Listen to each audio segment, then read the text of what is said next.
Du football maintenant avec la victoire d'Auxerre qui a remporté la 4e Coupe de France de son histoire. C'est dans les arrêts de jeu que s'est jouée la victoire sur Sedan 2-1. Aaron Tanzit, André Germain. Doux baiser sur un trophée tant convoité. Les Auxerrois remportent cette Coupe de France, mais hier soir, les hommes de Giroud ont dû batailler dur pour venir à bout de valeureux Sedanais. 31e minute, le coup de tête du Zimbabwéen Benjani trouve le poteau. Pas de quoi faire douter l'attaquant bourguignon car 6 minutes plus tard, Benjani profite d'un cafouillage dans la surface pour ouvrir le score. Auxerre mène 1-0 à la pause. Mais au retour des vestiaires, Sedan, pensionnaire de Ligue 2, va refaire surface et de quelle manière? Stéphane Noro a la balle entre les pieds. Et grâce à lui, en un éclair, Sedan égalise. Il reste 25 minutes à jouer. Mais Maître Roux n'a pas encore dit son dernier mot. L'entraîneur bourguignon fait entrer Bonaventure Kalou. Bonne pioche. L'Ivoirien qui jouait la veille en Libye avec sa sélection et que Giroud a fait rapatrier en jet privé. Ce très cher Kalou donc offre dans les arrêts de jeu la victoire à Auxerre et à son emblématique entraîneur.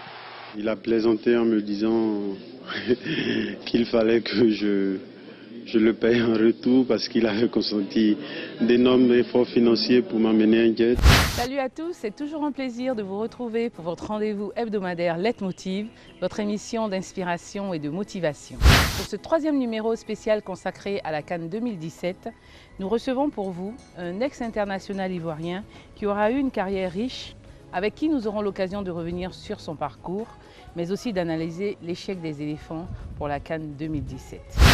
Monsieur Bonaventure, bonsoir. Bonsoir. Merci d'avoir accepté notre invitation. Un plaisir pour moi.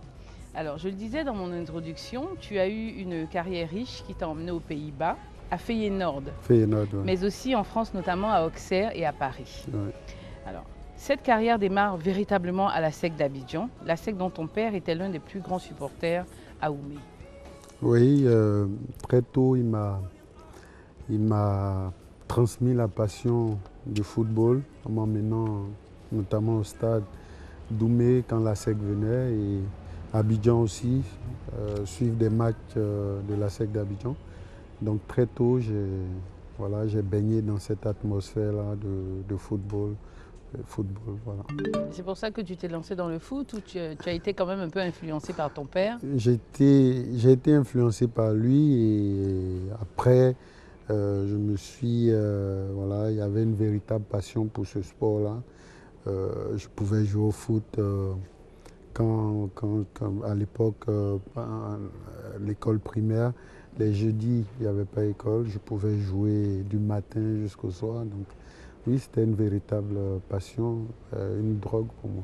Alors, parle-nous un peu de ton plus jeune âge, tes premiers contacts dans le football et puis en milieu scolaire. Comment ça s'est passé? Alors, à l'école primaire, dans la cour de récréation, comme on disait à 10 heures à l'époque, nos jeux, c'était de mettre des poteaux avec des ballons de fortune et de jouer des parties qui ne se terminaient que lorsqu'on devait repartir en classe. Donc, voilà, je pense que je suis né dans le football et j'ai grandi dedans. Qu'est-ce que tu retiens de cette enfance? Tu rêvais déjà à cette époque de faire carrière dans le foot?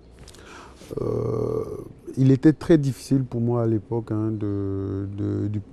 du petit village d'Oumé, de Thiéba, dans la sous-préfecture d'Oumé, où je suis né. Il était très difficile pour moi de rêver passer à la télé un jour, jouer dans un club aussi connu et reconnu que la SEC d'Abidjan. Donc oui, j'y pensais des fois, mais je me disais que c'était trop loin pour moi, que le chemin était trop loin pour y arriver parce que le chemin est très long d'Oumé jusqu'à la SEC. Alors, malgré ton talent et la passion que ton père avait pour le football, il refusait toutes les sollicitations des clubs à ton égard. C'était pas frustrant pour toi de voir toutes ces opportunités se fermer? Non, j'avais une confiance en lui. Il savait pourquoi il le faisait. Ce qu'il faut dire, c'est que mon père, il était enseignant, directeur d'école, qui plus est. Donc pour lui, l'éducation avait une place importante, quasi sacrée pour tous ses enfants. Donc Il n'a pas accepté que je signe à l'AS Oumé après mon brevet parce qu'il s'est dit voilà, que je continue, que j'aille jusqu'au bac.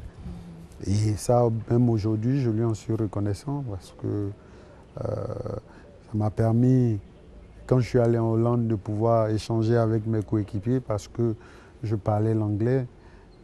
Ça m'a permis de comprendre beaucoup de choses parce que le football, c'est pas que taper dans un ballon, il y a d'autres choses à côté et que, à travers lesquelles l'intellect intervient. Donc voilà, je lui en suis très reconnaissant. Alors tu vas faire tes armes dans des compétitions d'OASU ou les comités de quartier, mais très rapidement tu feras tes premiers pas dans l'AS de Oumé, mais aussi en équipe nationale junior. Alors, aussi longtemps que tu t'en souviennes, comment est-ce que le jeune que tu étais vivait ces moments-là? Alors, c'était des moments de rêve éveillé parce que venir comme ça directement d'un club comme l'AS Oumé et être un joueur important pour l'équipe nationale de Côte d'Ivoire, c'était quasi impensable. Après seulement 6 mois avec l'AS Oumé, donc pour moi c'était des moments que même aujourd'hui je chéris encore parce que c'est de là que tout est parti. Quel genre d'élève étais-tu à l'école? Tu étais brillant, tu étais turbulent, tu écoutais en classe ou tu perturbais la classe? Alors on va dire que j'étais pas peut-être pas le plus brillant de ma classe, mais j'avais de bonnes moyennes, mais j'étais pas aussi j'étais un peu bavard, je perturbais un peu. Ton passage à l'AS Oumé ne durera que 6 mois, vu ton talent, et ce sera pour toi le début d'une série de tests en France qui n'aboutiront pas forcément. Explique-nous les raisons qui, à chaque fois, faisaient capoter ton transfert et quel était ton état d'esprit? Alors, il faut dire qu'un test, pour quelqu'un qui vient d'un pays aussi chaud que le nôtre, un test en hiver, ce n'est pas ce qu'il y a de plus facile. 2 fois, je suis allé faire des tests en hiver. Ce n'était pas des cadeaux. Tu ne joues pas réellement sur tes qualités. Tu es bloqué par le froid. Et non, ce n'était pas évident. Et le 3e test que j'ai fait, c'était à Lens. Là, c'était en été.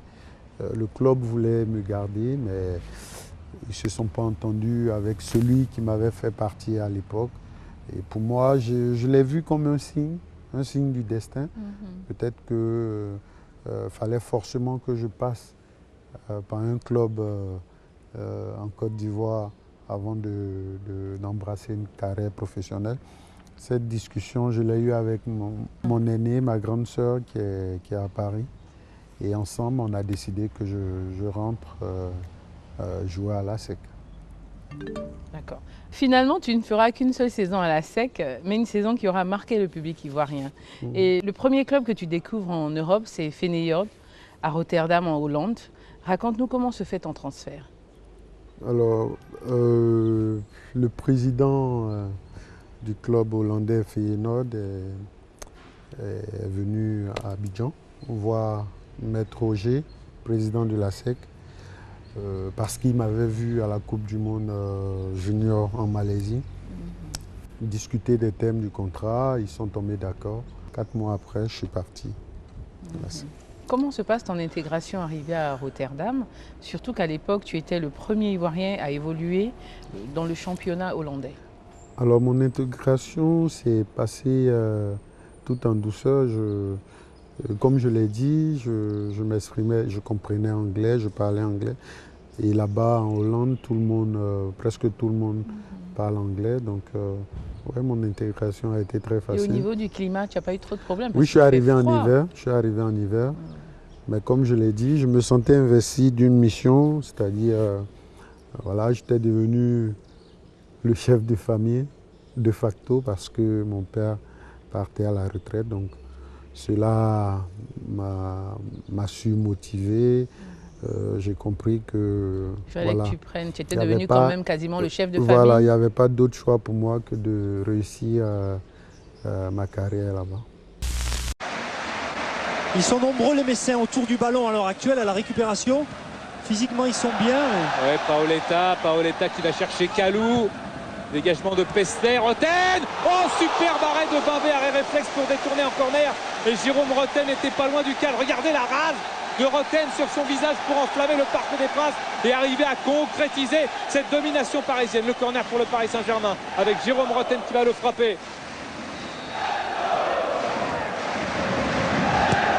Roten, la tête et le but.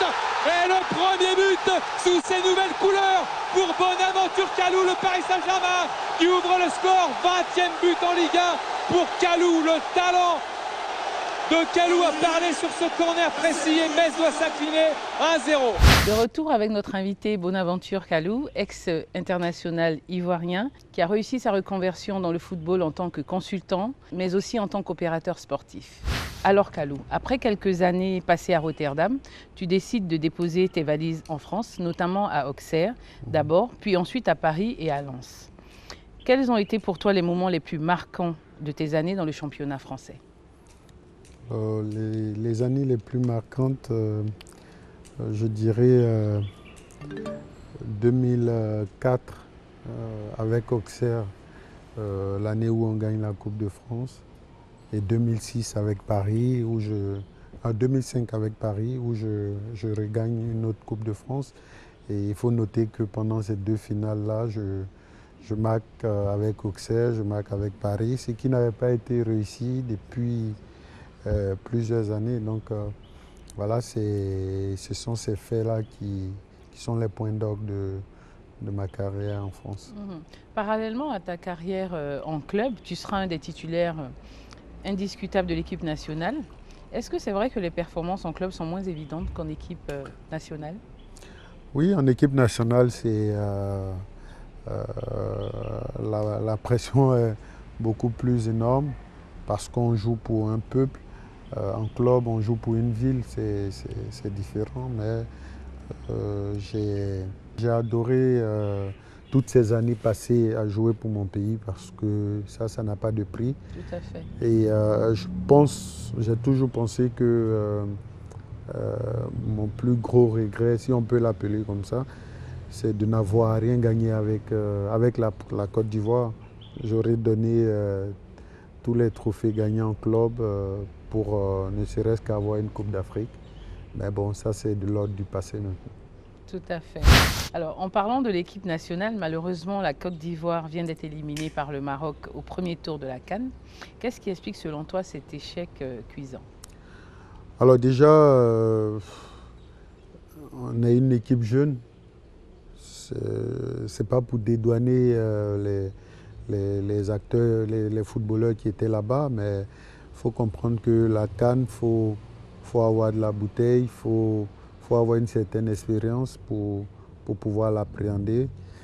Donc je pense que l'inexpérience de notre équipe était en notre défaveur. Et puis voilà, je ne veux pas tirer ici à boulet rouge sur le coach. Comme on dit, c'est à rien de tirer sur une ambulance, mais bon, il y a eu aussi quelques choix douteux de sa part. Et tout ce cocktail-là fait qu'on n'a pas pu accéder au second en quart de finale de cette Coupe d'Afrique-là. Alors après cette défaite, beaucoup d'Ivoiriens mettent en cause justement le coaching de l'entraîneur ou alors son manque de charisme. Quel est ton avis à ce sujet? Moi déjà, pour un entraîneur, il y a eu un imbroglio déjà à Abu Dhabi concernant la liste des joueurs. L'entraîneur a donné sa liste. Il a dû retirer un joueur pour en remettre un autre qui devait partir. Donc ça déjà, ça a interpellé tous les sportifs ivoiriens sur la capacité, n'est-ce pas, de cet entraîneur-là à imposer son autorité sur son groupe et à ne pas se laisser polluer par certaines décisions de personnes tapées dans l'ombre. Donc voilà, je pense que pour ne plus tirer, j'aime pas trop critiqué comme ça, mais ce n'est pas des critiques en l'air. Je pense qu'il n'avait pas, ou du moins il n'a pas l'autorité nécessaire pour pouvoir diriger l'équipe nationale de Côte d'Ivoire. Ça, c'est une vérité qui saute aux yeux. Alors, cette CAN, justement, aura montré aussi l'importance d'avoir des coachs locaux. Quand on voit le parcours de la RDC avec Ibengue ou Aliou Cissé au Sénégal, est-ce qu'il ne serait pas temps pour nous de faire confiance à nos ex-internationaux qui ont suffisamment d'expérience pour cette compétition et qui ont réussi leur reconversion en tant qu'entraîneurs? Voilà, pour ceux qui ont des diplômes et pour ceux qui ont déjà exercé dans le métier, oui, ça nous serait que justice, parce qu'on crie à tort et à travers que le football doit quelque part revenir à ceux qui ont pratiqué ce sport-là à un niveau très élevé, à ceux qui ont été les ambassadeurs de la Côte d'Ivoire à travers le football dans le monde. Pour ceux qui en ont les capacités, c'est-à-dire les diplômes, oui, pourquoi pas un coach ivoirien. Pourquoi pas? Je pense qu'on a eu l'exemple avec Zawi, qui est arrivé, voilà, qui n'a pas été du tout mal, il est arrivé en finale. Tout à fait. Donc pour moi, oui, il serait temps quand même. Il a été mieux même que d'autres entraîneurs. Que Dussuyer déjà.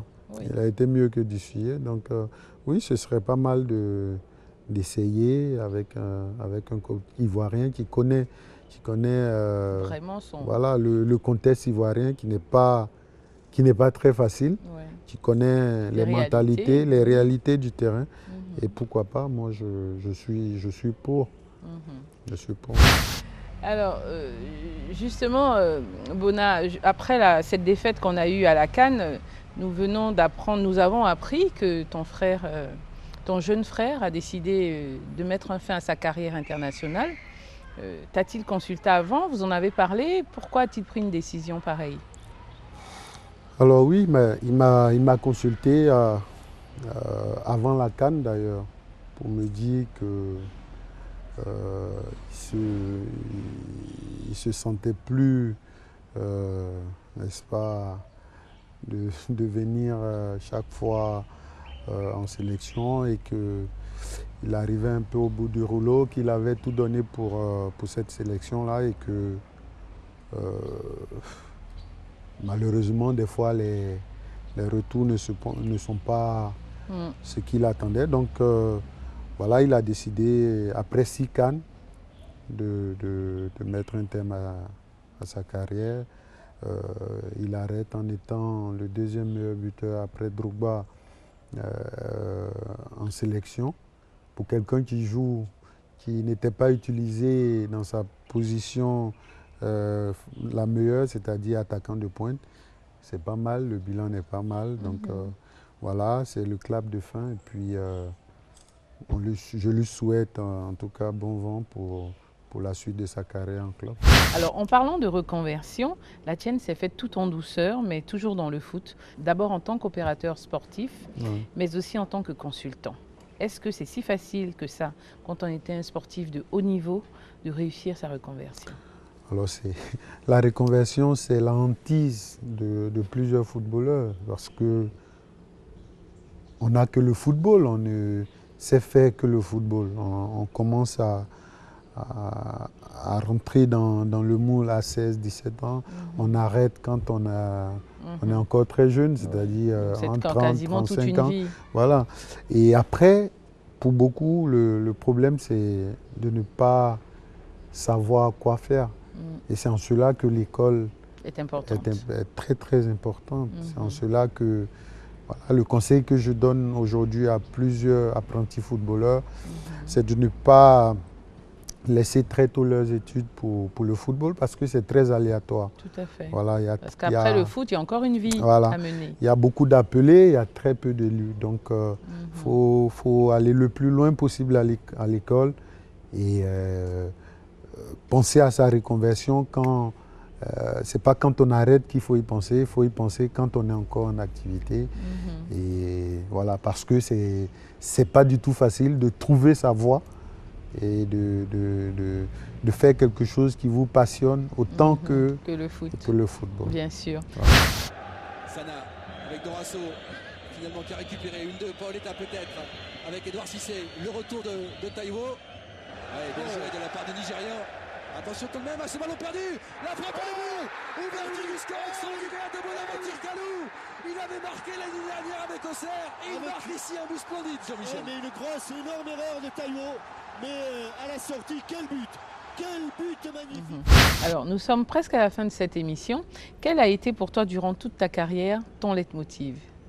Alors, mon leitmotiv, c'est un peu les conseils que me donnait feu mon père.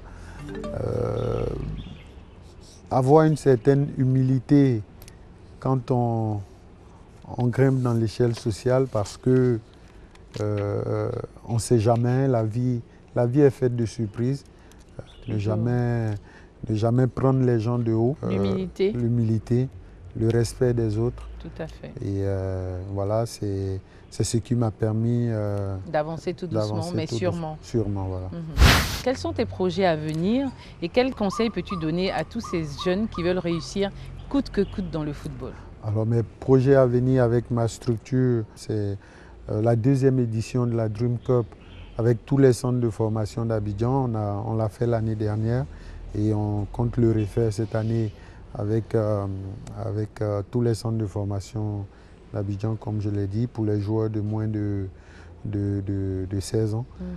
Alors, c'est un projet que j'ai mis sur pied parce que je me dis que ces jeunes-là sont un peu laissés pour compte. La fédération n'organise, il n'y a pratiquement pas de compétition de jeunes, alors que c'est la relève. Il faut leur donner une chance, il faut leur tendre la main et c'est ce qui m'a motivé à organiser ce tournoi. Alors, le conseil que je donne à certains parents d'aspirants footballeurs et que je donne à ces aspirants footballeurs, c'est toujours la même chose. On peut être le meilleur footballeur du monde, mais c'est toujours bien d'avoir un certain bagage intellectuel. L'école, c'est très important. Il ne faut pas qu'ils mettent une croix sur les études quand ils ont un niveau très faible, parce que le football, encore une fois, je le dis toujours, c'est très aléatoire. Il n'y a pas de... Rien n'est promis, on peut être le meilleur et ne pas faire une grande carrière parce qu'on ne travaille pas assez et on peut avoir peu de talent et réussir une grande carrière. Donc à ces jeunes-là, je leur dis que l'école, voilà, c'est la meilleure chose qui puisse leur arriver. Le football vient en renfort. Merci Kalou pour tous ces conseils donnés à tous ces jeunes qui voudraient justement embrasser la carrière de footballeur. Merci de nous avoir fait revivre ton parcours. Nous te souhaitons donc tout le meilleur pour la suite de ta carrière, aussi bien dans les médias que dans l'event. Mesdames et messieurs, quant à nous, c'est ici que s'achève cette série d'émissions Leitmotiv spécial CAN 2017. Rendez-vous la semaine prochaine et surtout ne vous découragez pas, la prochaine CAN sera la bonne. Tout de suite, votre rubrique Vrai ou Faux, présentée par Bibi.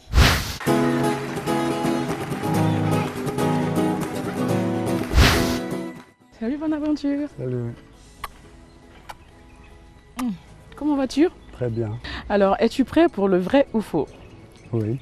Alors, vrai ou faux? À ton enfance, tu étais très turbulent. Vrai ou faux? Vrai. Et pourquoi? Il paraît même qu'il t'arrivait par moments de donner des coups sur la tête de ton petit frère, des cocotas on veut dire. Ouais, je suis son aîné, donc en général c'est plutôt lui qui m'embêtait, donc des fois il avait droit à des cocotas. Ta mère se plaignait de ce caractère-là, il paraît que tu étais très têtu. Oui, je n'étais pas le plus calme, voilà, parce que j'étais toujours parti, je n'écoutais pas toujours ce qu'elle me disait de faire, donc oui, j'avoue que je n'étais pas un enfant facile. Pourtant dans l'apparence, hein. Ouais, j'ai dû changer avec l'âge. On prend de l'âge, on change, on devient quelqu'un d'autre. Ouais. Alors, vrai ou faux? Pendant ta carrière en équipe nationale, tu étais le chouchou de tous ces différents entraîneurs. Vrai ou faux? Faux, je ne pense pas avoir particulièrement été le chouchou d'un entraîneur. L'entraîneur il te fait jouer parce que tu peux lui apporter quelque chose. Je ne cherchais pas spécialement à être dans les bonnes grâces de tel ou tel entraîneur. cherchais plutôt à être performant et puis il n'y a que comme ça on peut jouer. Donc faux. Faux. Ouais. D'accord. Vrai ou faux? Tu adores tellement la sauce arachide que par moment, avant les matchs, il t'arrivait d'en manger. Vrai ou faux? Oui, vrai. Vrai, c'est la sauce que je peux consommer du lundi au dimanche. Même avant les matchs? Oui, avant les matchs. C'est vrai que pas lourd, tu marques en ce temps-là? C'est pas conseillé de le faire, c'est pas très diététique parce que c'est bourré de calories. C'est pas conseillé d'ailleurs, mais bon, c'est quelque chose que j'aime bien, c'est mon péché mignon. Ah ah, péché mignon. J'ai été très heureuse d'être en ta compagnie pour cette rubrique Vrai ou Faux. Et nous donnons rendez-vous la semaine prochaine à nos téléspectateurs. Ciao, ciao. Kalou avec toi. Ouais. Ciao, ciao.